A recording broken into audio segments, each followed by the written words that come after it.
रायबरेली को जल्द ही उत्तर प्रदेश का पहला उद्यान महाविद्यालय मिलने जा रहा है। उद्यान एवं कृषि मंत्री दिनेश प्रताप सिंह ने बताया कि हरचंदपुर में 50 करोड़ रुपए की लागत से 22 हेक्टेयर क्षेत्र में अत्याधुनिक उद्यान महाविद्यालय बनाया जाएगा। राज्य मंत्री दिनेश प्रताप सिंह ने कहा कि इस संस्थान में आधुनिक प्रयोगशालाएं, छात्रावास, प्रशासनिक भवन और शोध केंद्र होंगे। भविष्य में इसे उद्यान विश्वविद्यालय के रूप में विकसित करने की भी योजना है। उनका दावा है उद्यानिकी को बढ़ावा मिलने से किसानों की आय में बड़ा इजाफा होगा और क्षेत्र में कृषि अनुसंधान को नई दिशा मिलेगी। सांसद चंद्रशेखर आजाद के राजनीतिक बयानों पर पलटवार करते हुए दिनेश प्रताप सिंह ने कहा कि एक सांसद के दम पर सरकार बनाने या गिराने के दावे केवल अति उत्साह है। उन्होंने एसआईटी जांच पर उठाए सवालों को चंद्रशेखर की निजी राय बताया।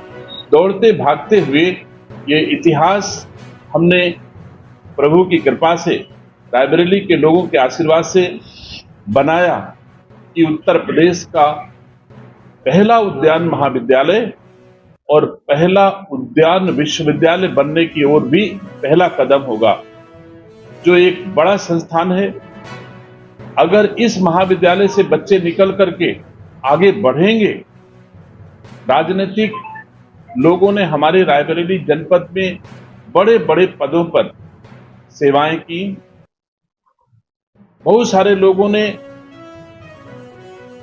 प्रधानमंत्री और सुपर प्रधानमंत्री तक के पद भी हासिल किए, लेकिन रायबरेली की जनता सोलर लाइट पर ही आधारित रहे, कभी उनके घर में उजाला न हो, ऐसा प्रयास लोगों के द्वारा किया गया।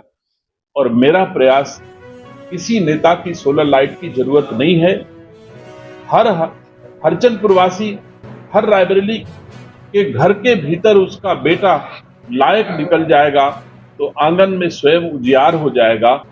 इस कल्पना के साथ, इस सपने को देखा मैंने और आज साकार हुआ, इसलिए यह मेरे लिए ऐतिहासिक क्षण है। मैं रहूं ना रहूं, लेकिन इतिहास साक्षी है। इससे पीढ़ियां हमारी लाभान्वित होती रहेंगी तो सदैव मुझे सुख की अनुभूति होती रहेगी। इसलिए मेरे राजनीतिक जीवन का सबसे महत्वपूर्ण सपना फलीभूत हुआ। रायबरेली जनपद में हम दिशा बदल देंगे। अगर 1 एकड़ में धान गेहूं की खेती 40,000 का धान और 40,000 का गेहूं होता आया है, तो अब 1 एकड़ में 15 लाख की औद्योगिक फसलें भी हमारे रायबरेली का किसान ले पाएगा। 20 लाख की फसलें भी हमारा किसान ले पाएगा। आज भी हम कह सकते हैं